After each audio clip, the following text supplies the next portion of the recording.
In front of the gas chambers and crematoria were well-kept lawns and flower gardens. Often as those who were about to die arrived, they would hear light music, played by an orchestra of young and pretty girls, all dressed in white blouses and navy blue skirts. The men, women, and children were told to undress so they could be given showers. They were told, most often pleasantly, to move into the room where they would soon die. As Zygmunt Bauman observes, rational people will go quietly, meekly, joyously into a gas chamber, if only they're allowed to believe it's a bathroom. Now the big section, which isn't that big. Unless it's stopped, the dominant culture will kill everything on the planet, or at least everything it can. Each Holocaust is unique.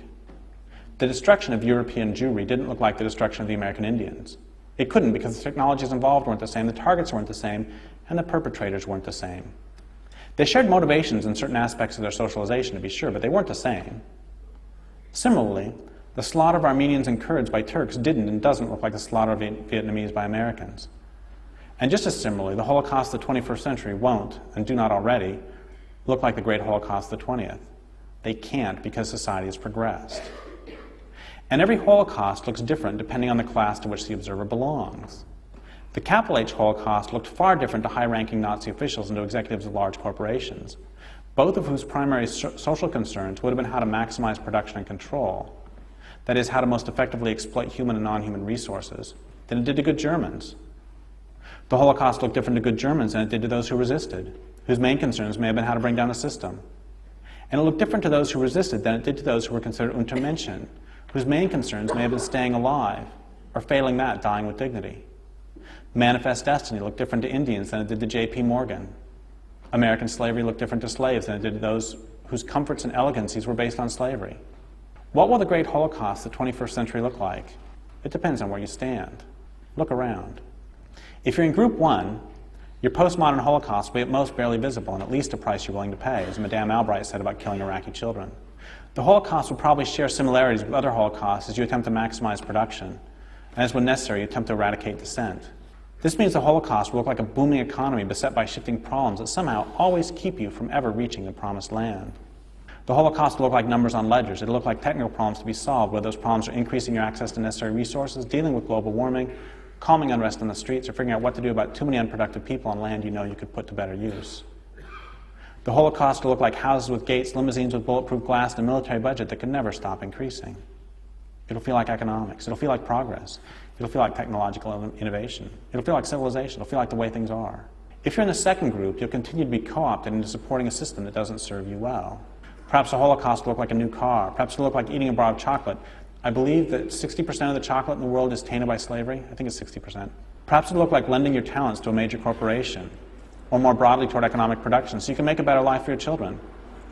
Perhaps it'll look like working as an engineer for Shell or on an assembly line for GM. Maybe it'll look like basing a person's value on her or his employability or productivity. Maybe it'll feel like continuing to do a job you hate and that requires so little of your humanity, because no matter how you try, you never can seem to catch up.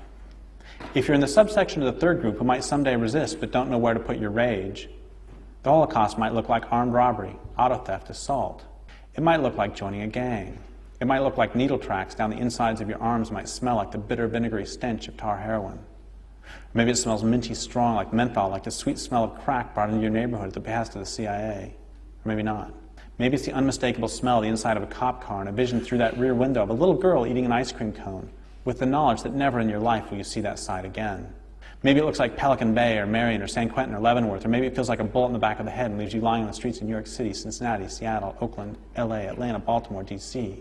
If you're a member of the subsection of Group 3 already working against the centralization of power, against the system, then maybe from your perspective the Holocaust looks like rows of black clad armored policemen that smells like tear gas. Maybe it looks like lobbying a Congress you know has never served you. Maybe it looks like the destruction of place after wild place and feels like an impotence sharp as a broken leg.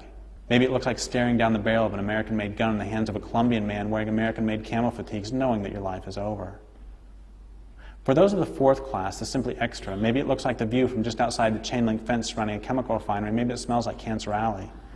Maybe it looks like children with leukemia, children with cancer of the spine, children with birth defects. Maybe it feels like the grinding ache of hunger that's been your closest companion since you were born. Maybe it looks like the death of your daughter from starvation, the death of your son from diphtheria. Or maybe it feels like nothing. Maybe it sounds like nothing. Looks like nothing. What does it feel like to be struck by a missile in the middle of the night? A missile traveling faster than the speed of sound. A missile launched 1,000 miles away. Maybe it feels like salmon battering themselves against dams, monkeys locked in steel cages, polar bears starving on a dwindling ice cap, hogs confined in crates so small they cannot stand, trees falling with a chainsaw, rivers poisoned, whales deafened by sonic blasts. Maybe it feels like the crack of tibia under the unforgiving jaws of a leg-hold trap. Maybe it looks like the destruction of the planet's life support systems. Maybe it looks like the final conversion of the living to the dead. As much as I cannot help but see the similarities between prisons and concentration camps, it seems to me a grave error to count on Zyklon B dispensing showers to mark the new Holocaust. Perhaps the new Holocaust is dioxin and polar bear fat, metam-sodium in the Smith River. Perhaps it comes in the form of decreasing numbers of corporations controlling increasing portions of our food supply, until as now 3 huge corporations control more than 80% of the beef market, and 7 corporations control more than 90% of the grain market. Perhaps it comes in the form of these corporations and the governments which provide the muscle for them deciding who eats and who doesn't. Perhaps it comes in the form of so much starvation we cannot count the dead. Perhaps it comes in the form of all of these and many others I couldn't name even if I were able to predict. But this I know. The pattern has been of increasing efficiency in the destruction and increasing abstraction. Andrew Jackson himself took the scalps of the Indians he murdered. Heinrich Himmler nearly fainted when 100 Jews were shot in front of him, which was one reason for the increased use of gas. Now, of course, it can all be done by economics. And this I know too. No matter what form it takes, most of us won't notice it. Those who notice will pay too little attention. We will follow the rules laid down by Noah and his remaining sons, and we will walk backward to not see our Father's nakedness. It doesn't matter how great the cost to others, nor even to ourselves, we will soldier on. We will, ourselves, walk quietly, meekly, into whatever form the gas chambers take, if only we're allowed to believe their bathrooms.